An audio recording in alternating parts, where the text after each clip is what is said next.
Bienvenidos al 12º y penúltimo video de nuestra serie Redescubriendo el Catecismo. En este video exploraremos la estructura y la unidad de la teología. Aunque pueda sonar como un tema complejo, en realidad es fundamental para entender cómo los distintos aspectos del estudio de Dios se unen en una visión cohesiva. A lo largo de los siglos, la teología ha experimentado una fragmentación en diversas especialidades, pero siempre ha mantenido un objetivo central: el conocimiento de Dios y su revelación. En este episodio vamos a profundizar en las distintas ramas de la teología y en el esfuerzo constante de integrarlas en un solo saber sagrado.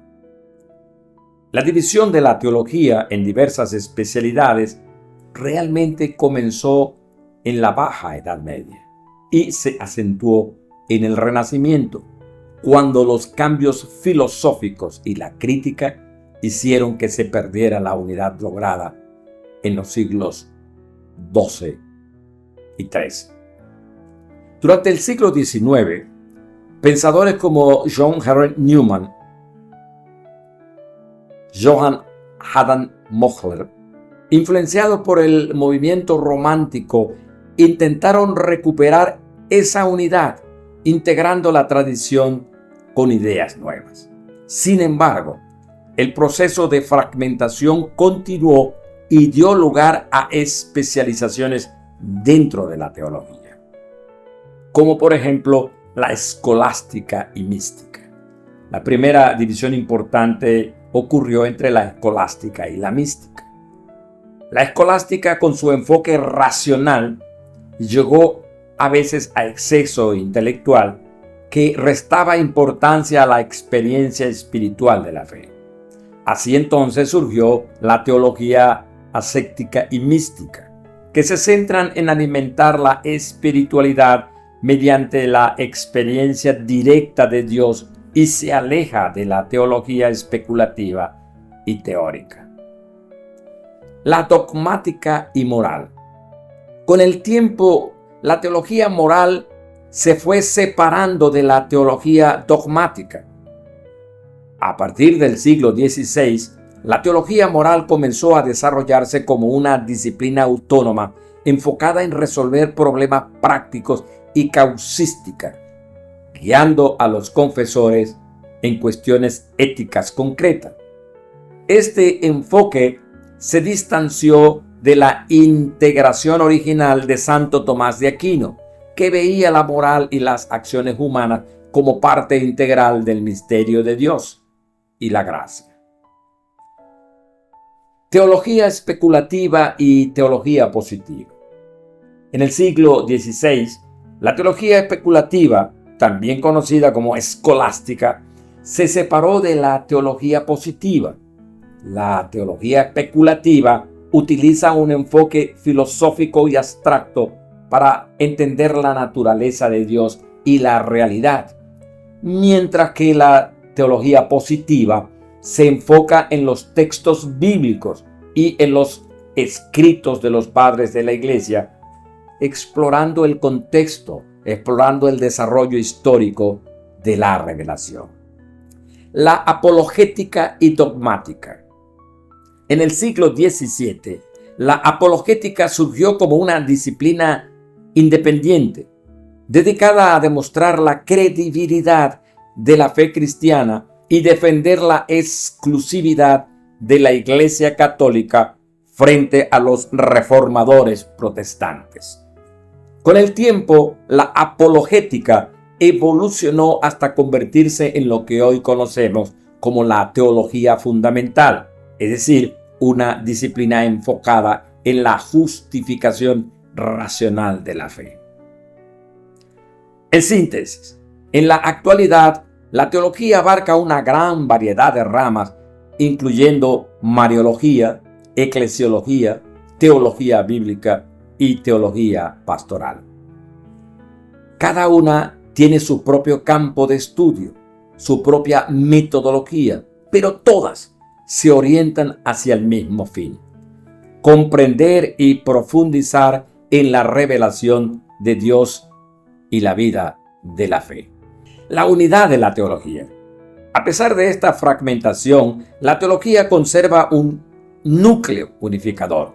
Santo Tomás de Aquino fue pionero en organizar la teología como un sistema integral, utilizando la lógica aristotélica para construir una visión estructurada de la teología en la que todas las ramas giran en torno al conocimiento de Dios, el principio y el fin de todo. En su obra Suma Teológica, Tomás establece dos principios filosóficos clave. En primer lugar, lo inmutable y lo contingente. Tomás estructura su teología comenzando con el estudio del misterio de Dios en sí mismo, seguido del orden creado, que es temporal y cambiante. Primero entonces examina la naturaleza de Dios y su actividad en la creación, luego la naturaleza humana y la vida moral, y finalmente el plan de redención y el retorno a Dios al final de los tiempos. En segundo lugar, la esencia antes que la actividad. Tomás organiza su estudio de cada tema enfocándose primero en la naturaleza y luego en sus acciones. Así, antes de estudiar los actos de Cristo, examina su naturaleza divina y humana. Antes de analizar la fe y la eficacia de los sacramentos, se enfocan en su esencia. Este enfoque proporciona un marco que conecta las diferentes áreas de la teología en una sola visión general. Así que, a pesar de la especialización actual, la unidad de la teología sigue descansando en su objeto central, el misterio de Dios y su revelación. La teología estudia este misterio partiendo de la fe transmitida en la Iglesia, de modo que estas y todas sus disciplinas contribuyen a un conocimiento unificado de Dios. Por otro lado, la teología cumple dos funciones fundamentales: la especulativa y la positiva, reflejando la doble orientación de la mente humana. Por un lado, la función especulativa tiene como objetivo entender el conocimiento de la fe desde una perspectiva racional y filosófica, mientras, por otro lado, la función positiva estudia el contexto y la tradición en la que se ha transmitido la fe. Aunque parezcan opuestas, estas funciones están profundamente entrelazadas.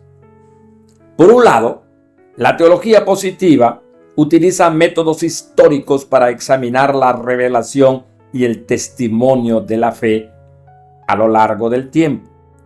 No se limita a describir el pasado, sino que explora cómo los elementos de la tradición, las escrituras y los escritos de los padres de la Iglesia siguen siendo relevantes en el presente. Un ejemplo sería estudiar cómo un dogma fue definido en su contexto histórico y cómo afecta la comprensión actual de la fe. Mientras que, por otro lado, en cuanto a la teología especulativa, esta busca profundizar en la inteligibilidad de la fe mediante el uso de la razón, explorando el significado de la revelación en un sentido mucho más abstracto. Esta función ayuda a comprender las verdades eternas y a integrar la fe en la vida cotidiana. Sin la teología positiva, la especulativa perdería su conexión con las fuentes de la revelación, y sin la especulativa, la positiva no podría desarrollar un sentido coherente de la fe. Edward Schleiermacher describía esta relación como dos orientaciones del espíritu humano: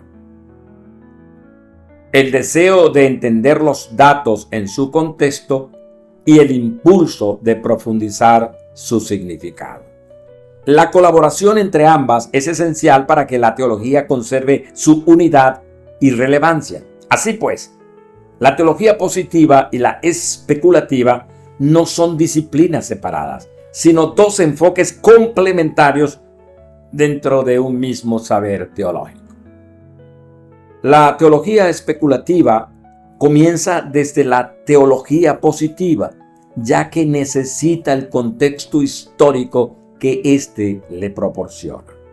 Y la teología positiva, a su vez, se enriquece con el análisis de la especulativa al proporcionar una interpretación más profunda de los textos y tradiciones de la Iglesia. La teología positiva no se limita a recopilar datos históricos, sino que busca iluminar el misterio de la salvación en el presente. Sin esta función, la teología especulativa quedaría incompleta y perdería su conexión con el mensaje de la fe para el mundo actual. En conjunto, estas funciones permiten que la teología sea un saber coherente, sea capaz de abarcar tanto el pasado de la revelación como su relevancia para nuestro tiempo. En resumen, a lo largo de los siglos, la teología ha experimentado una especialización en diferentes ramas, en diferentes disciplinas, como resultado de cambios históricos, culturales y académicos. Sin embargo, a pesar de esta especialización, la teología sigue siendo un campo unificado cuyo objeto es el conocimiento de Dios. Las funciones especulativa y positiva de la teología son esenciales para mantener esta unidad, ya que nos permiten entender la revelación tanto en su contexto histórico como en su significado profundo. Esperamos que este video haya sido de ayuda para comprender mejor la organización y la unidad de la teología. A través de sus distintas ramas y funciones, la teología sigue siendo una ciencia viva que nos permite conocer a Dios de una forma integrada, de una forma profunda. Gracias por acompañarme en este recorrido por las fuentes de la teología. No olviden suscribirse para más contenido sobre teología y filosofía. Hasta la próxima. Repito, no olviden suscribirse para descubrir más sobre este fascinante recorrido teológico y su relación con otras disciplinas que veremos en los próximos contenidos. Nuevamente los invito a compartir este contenido para que pueda llegar a más personas. Nos vemos en el último video acerca de la teología, donde exploraremos el tema de la teología hoy. Gracias. Nos vemos pronto.